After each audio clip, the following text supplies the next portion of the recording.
I'll try to rush through some of the other things because what he asked about, I have absolutely been thinking quite a bit about. So quickly, a couple things.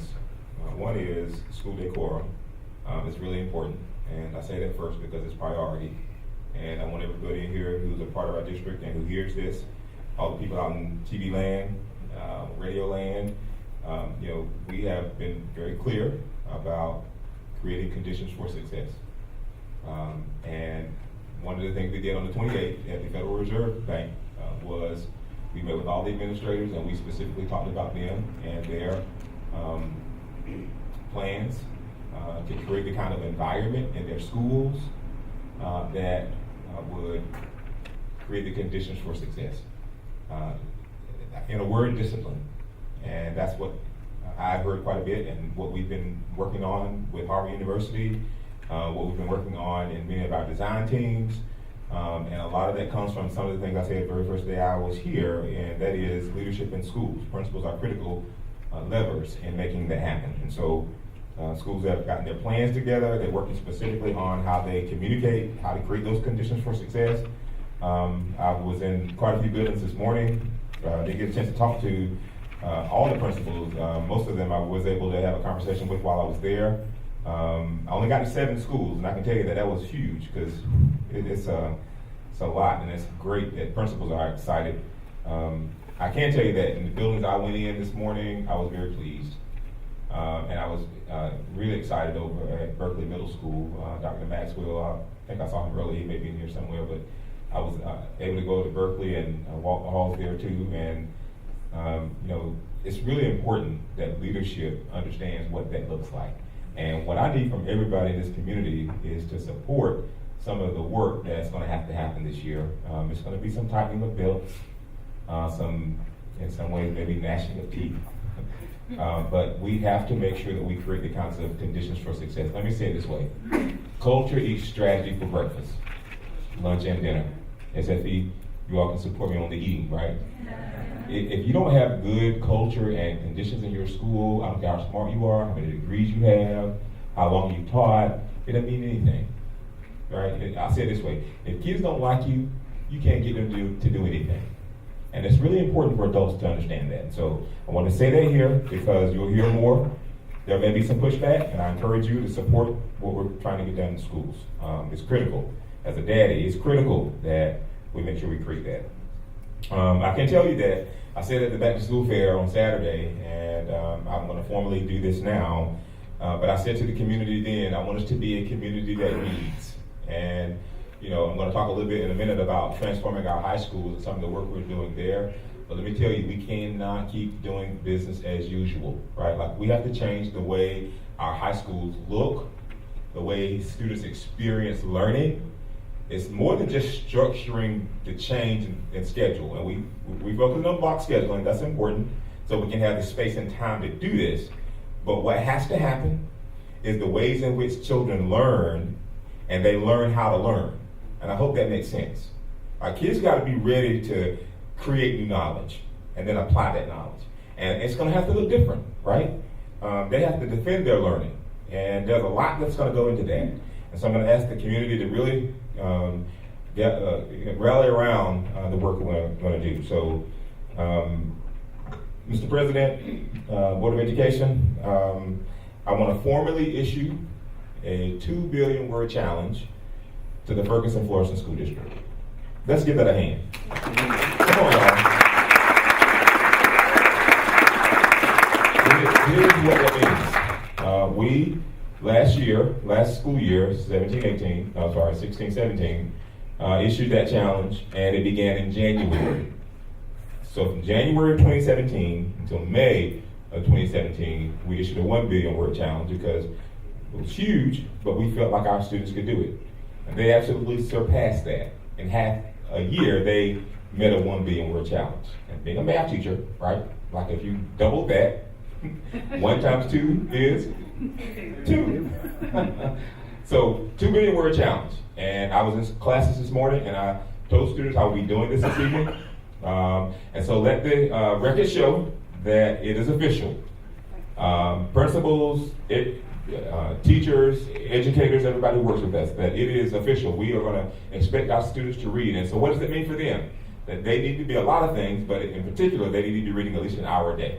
And our job is to get that material in front of them so they can do that, okay? So I formally issued that, and let's rally around all the work that'll go into it. What I will tell you is that we have a profile of a graduate committee that we have invited several people in the community to be a part of. And the purpose of that is to design a profile of what kind of student are we trying to build in first floor. What does that look like? How tightly aligned are those skills, not just some behaviors, but skills that students have to have when they graduate so that they are ready for life? And how tightly aligned are those skill sets to the standards? And that's technical work. It sounds easy to say and do. Students will be lifelong learners. But what does that mean? And what does that look like in math? What does that look like in democracy? So we're going to be really clear and specific about how to build that out so that when students are at the end of their senior year, that they will be able to defend their learning in a powerful way. There's a lot of work to do to make that happen, and we're going to make that happen here in first floor. A couple of other things, and then I'll get to the point that Rob was asking about, like what next with STEAM in our district. The other thing we've been talking about is fiscal responsibility. And what I said to teachers, what I said specifically to principals is, and everybody who has anything to do with budget here, and Laura can back me up on this, and she may say a word or two about it, I'm not sure, but what I can tell you is that we have been very conscientious about how we spend every dollar. We looked at class size, we looked at, we have some buildings and things that need to, some work that needs to get done. There's a lot that needs to get done in our district. And opening the STEAM school, we're fortunate to have the community support that by the way of a bond so that we could pay for that. But there's so much more to do. And so what we want to do, though, is to show the community, taxpayers, that we're being fiscally prudent and using the resources that we already have. And that's going to mean principals having to take the reins in their schools and making sure that we are using our resources well. Today was the first day of school. Today went well. We had a couple of glitches here and there that you would have on the first day. Buses, Jim, his team is working diligently on making sure children got home safely.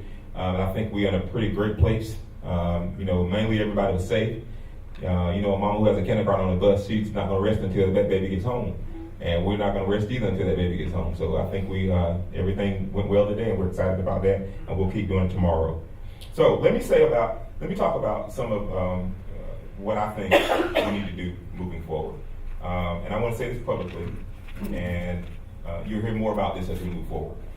And it may not sound so exciting, but I can tell you that the STEAM just didn't happen, right? Like those things, there was a lot of work that had to go into it. Y'all know that. And I'm not, and there's no way I can take credit for any of it. Maybe a small piece, but not much at all, other than just being a thought partner. It took a lot of people to make that happen.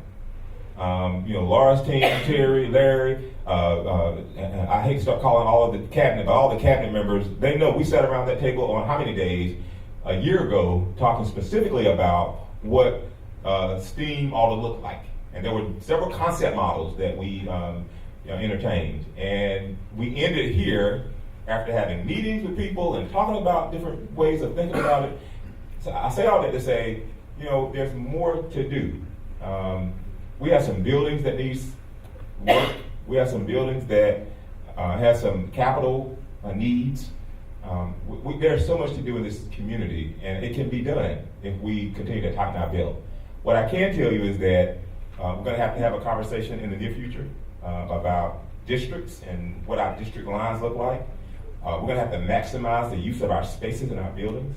We have the capacity in our school buildings to house, we have about 11,000 students. We could probably have comfortably about 15, 16,000, probably more, but I'm going to be conservative there and say about 15 or 16,000 students and still be able to accommodate them well.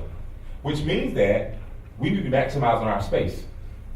We have some buildings like this one here that it would be exorbitant to do some renovations to. The numbers showed us it would take, we could build a brand new building from the ground up, and it would be equal to or probably less than what it would cost to renovate this space. And that's not a good use of taxpayer dollars. So I say that to say, what's next? I absolutely am thinking about the high school piece and what 9-12 looks like. We have some really strong plans. I think that will be something that we'll first have a conversation with the board on in a work session. But within that, we're going to have to talk about resizing our district. I said some of this last year. I'm kind of glad Rob brought it up, because when these conversations start to happen, we often get things like, well, if you all knew this, then why didn't you say it a long time ago? I want to say it now. These things won't happen tomorrow or next 6 months, but it may highly likely happen. Some of these things will happen in the 18-19 school year, some others in the 19-20 school year, in the next 3 years. We're going to have to dramatically change a lot of things so that we can be more fiscally responsible. And if we do that, if we have to go back to the community for some support on a bond to expand STEAM to 9-12, I want to show the community that we have been using what we already have well first, right? And so that's why I say that we absolutely have quite a few plans. Here's what I will tell you, and I'll stop here, because y'all know I can go on. I can hear your voices. Please hurry up. So hear me on this one, okay? It's bigger than just K-12, right? Like, it has to go all the way down to when babies, I think, are in utero. I said this at our ribbon cutting ceremony the other day, and our new director, actually, I'm going to introduce a couple of people in a minute, but Ms. Hurd, she is our new director of early education, and I can tell you that we have to get children no later than when they're 2 and 3 years old, right? And we got to put some focus on child development, right? All the way through to 2nd grade. And then at 3rd grade, by the time they get to that tested grade that the state requires students to test it, that they have had the time to develop. And what you do know is that many kids come to us and haven't had that experience at all. Like, if I ask you a question, how many of you went to pre-K? Or how many of you went to daycare and had some really good experiences that prepared you for kindergarten when you got to school? And so maybe half of you, 68% on the bell curve, 68% probably did some. Another 14% over here did a lot, and there's some who haven't had any experience. And I can tell you that when kids get to us and they don't have those experiences, they're further behind. And most of those students in our district are black. And most of them have homes that were like mine growing up. And the resources weren't there. And what we have to do as a community is to make education the #1 priority. And you may say, well, it doesn't affect me. It does. It may not affect you directly in your house, but it affects our community, it affects our economy. And I'll say it this way. If we do these things well, I know we can, and the STEAM school opening today, and the success that's there, and that's just a small image of success. If we can do that the way it happened today, with all the work that went on, we can change this district, transform it in ways that will make sure children are ready. But we have to make sure that education becomes a civil rights issue. And it's no longer acceptable, I don't care what color the child is, it's no longer acceptable for students to leave our schools at the end of 2nd grade and not be able to read well by the time they get in 3rd grade. Now, I'm not talking about high school. High school is, they ought to be having a college degree by the time they get in 12th grade. That's the way I feel. But it is a travesty for us not to have students ready to reading really, really well by the time they get to 3rd grade. And that is our goal, to make that happen. Those are some of the goals that the board has put in front of me in my evaluation. And they're holding me accountable, and they'll hold us accountable so that we can make it happen.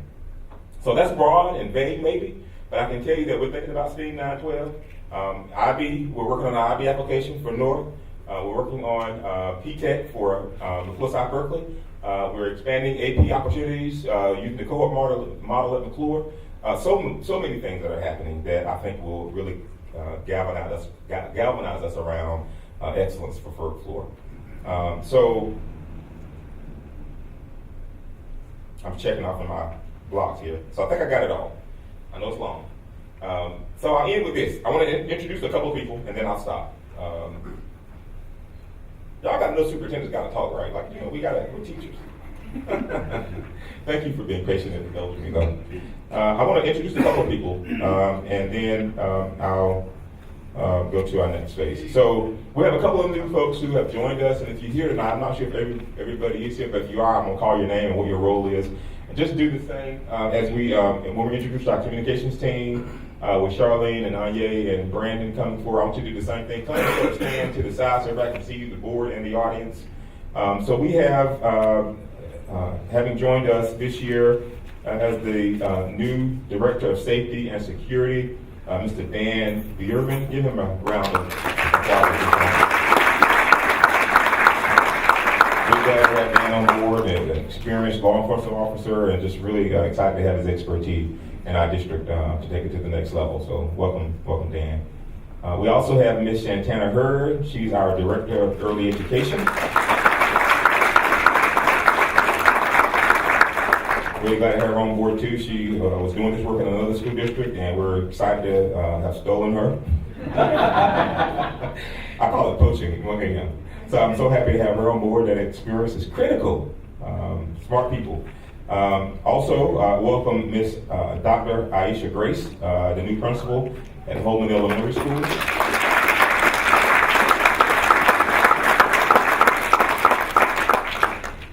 I'm glad to have her on board too, an experienced principal who we stole. I should not say that, should I? I did. Also welcoming Dr. Craig Maxwell, principal of Berkeley Middle School.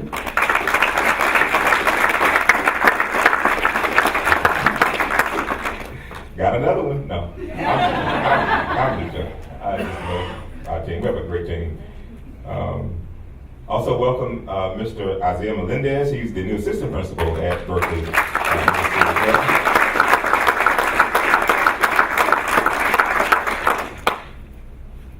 And Mr. Eric Harris. He is the new principal at McCool South Berkeley High School.